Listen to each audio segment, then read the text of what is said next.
Hello and welcome to this Liverpool news roundup here on Anfield Agenda. My name is Conor and I'm going to take you through all of the latest Liverpool news, including Arne Slot's future. That's something we haven't discussed on the channel yet. We have some centre-back links, a good bit of information coming out around Ibrahima Konate, Sadio Mane winning the AFCON last night, and a few other bits and pieces as well. So please do hit the like button before we get into it, hit the subscribe button if you're new, and let's jump straight into the news. I want to start off this morning with an opening question. Haven't done this in a while. Does Mo Salah start when he comes back? I don't know if he'll be back for the Marseille game or not, but when he is back, do you put him straight back into the starting 11 or not? I do want to hear your opinion on that one. First up then, let's speak about Arne Slot and that Burnley game at the weekend, because my God, lads, fair enough. To give him credit, I think for the first 45, maybe even 60 minutes, we did look a lot better than we have in recent weeks. We were moving the ball around a bit quicker. I thought Florian Wirtz in particular was absolutely stunning.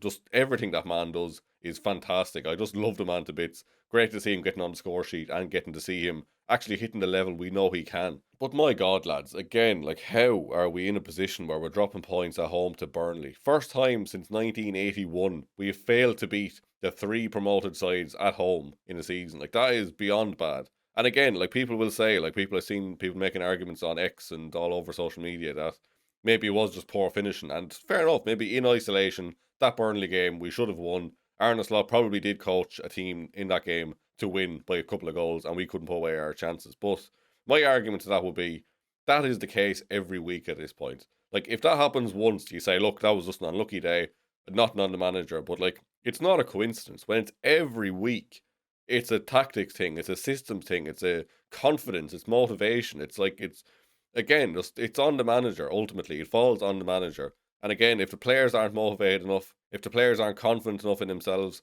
and this is happening as it is every week, or it feels like every week anyway, where we're dropping points in games where we feel like we shouldn't be, it's a consistent problem. And again, it just falls on the manager. It is as simple as that. And to hear Anfield booing and shouting attack, attack, attack, if that doesn't tell you that this is too far gone at this point, I don't know what does. There's reports coming out that FSG still retain faith in Arne Slot, won't be making a mid-season change, and maybe that is the truth. Maybe they will persist, look to change him in the summer then. There's no way on earth he's here at the start of next season. I refuse to believe that Liverpool will give him that much of a chance unless he wins every single game from now until the end of the season, wins the FA Cup, wins the Champions League, finishes second in the league. Fair enough, if that happens, maybe. But outside of that, I'm sick to death of looking at this football.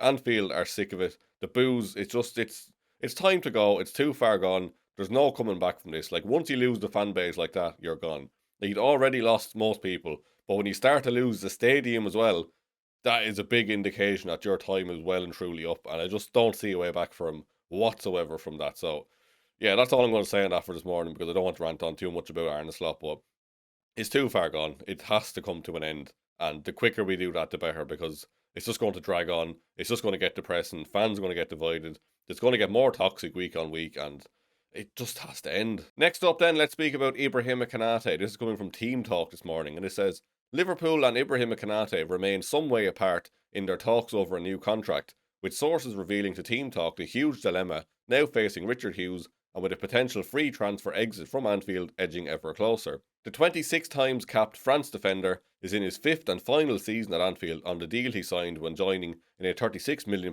move from RB Leipzig in the summer of 2021.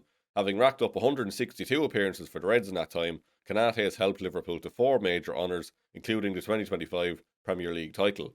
Talks over an extension to that agreement have been ongoing since September 2024, but some 16 months down the line, an agreement is yet to be reached with Konate, and most worrying of all, sources can confirm the two parties remain some distance apart. Konate believes that, irrespective of his form this season, he should be one of the top paid defenders in the Premier League, following a number of years of proving that during his time at Anfield.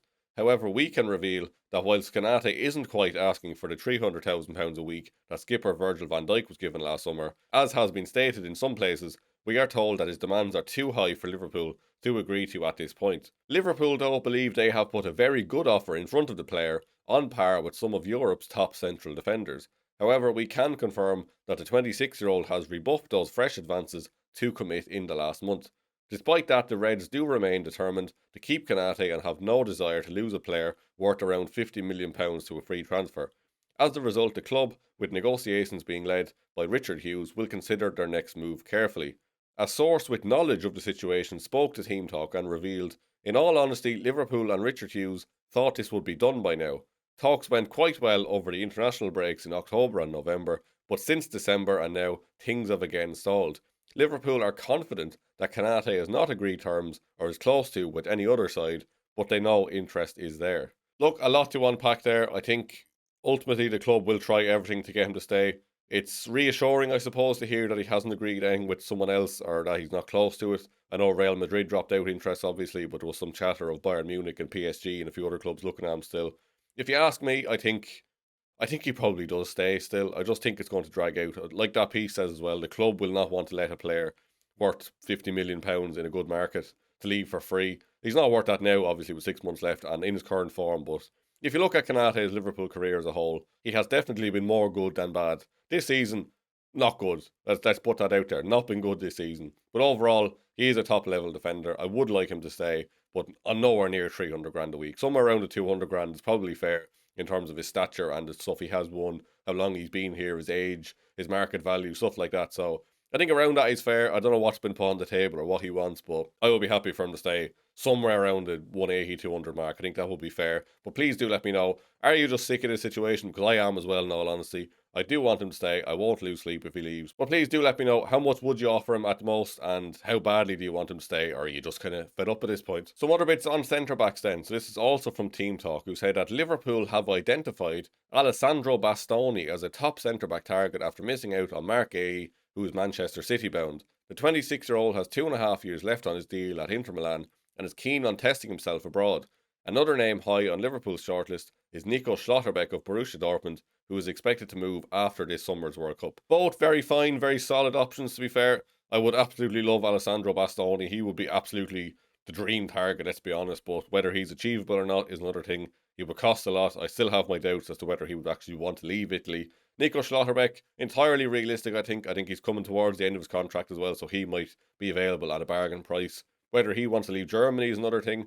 It is believed that Bayern Munich is his preferred destination, but they just don't really seem to be pushing for him. So maybe there is an opportunity there to sneak in, get Nico Schlotterbeck, left-footed centre-back. He could fit in for Virgil van Dijk over the next couple of years. Like, he could slot into that left side, and then maybe Konate is there on the right. Or I was going to say Mark Ahio of Habit, that we could get him in, but he's obviously gone. On that as well, I know Craig touched on it last night, but if people didn't see it, it does look like Liverpool had almost earmarked the Harvey Elliott money to go and get Mark Ahey, which it makes sense from the club's point of view. I don't agree with it, but it does make sense when you think the fact that Harvey Elliott's move was agreed on deadline day and that clause will be £35 million once that move was made permanent. And then the same day, we go and bid £35 million for Mark Ahey. Suddenly, Harvey Elliott is not going to Aston Villa for the permanent transfer fee at the end of the season. And suddenly we're pulling out the Mark Ahey deal. Like, it's not hard to put two and two together there and get no Mark Ahey, really, isn't it? I still think Liverpool could have pulled £20 million out of their arse somewhere to get Mark Ahey this January, but I believe that probably is their logic. We didn't get that Harvey Elliott money, which we'd earmarked for Mark Ahey, so we're going to sleeve that one and hope he comes for free. But now he's off to Man City, and we've royally fucked that one up, haven't we? Just want to say as well, a huge congratulations to Mr. Sadio Mane, of course, who won the AFCON. Fantastic to see him. That's his second one now. He has announced his retirement from international football as well, which is like, what a way to cap it off. Like, an AFCON victory in that game as well, like, so strange. Like, I didn't watch the full game, but I seen back the highlights. Like, what was Brahim Diaz doing, lads? What on earth was he doing? Like, some people are trying to say he, like, done it on purpose because of the dodgy decision against Senegal earlier on, but, like, the man was, like, in tears after the game. He was, like, why would you Panenka it in a final? It was the 24th minute of added time in a final. Like, that's just insane. The man Panenka it. Could you imagine the aura if he had pulled it off, to be fair? But, like, just fucking smash it. Just belt it at the keeper. It might go in, it might not, but at least you've had a fair attempt at it. Like, what a moron. It's just absolutely baffling, isn't it? I couldn't believe him when I seen that clip back. I seen, like, people talking about, like, Brahim Diaz, what are you doing? I was like, what's happened here? And I just looked up on Twitter, seen their clip, and I was just like, oh my lord. Like, what are you doing? That's all from me this morning anyway. If you have enjoyed the video, please do hit the like button, hit the subscribe button if you're new. Craig will be back with a video in the afternoon around 4:30ish. Live then this evening from 8:45, and then the Marseille preview will be out tonight as well, so keep an eye out for all of those. Thank you very much for watching, and I will see you very soon.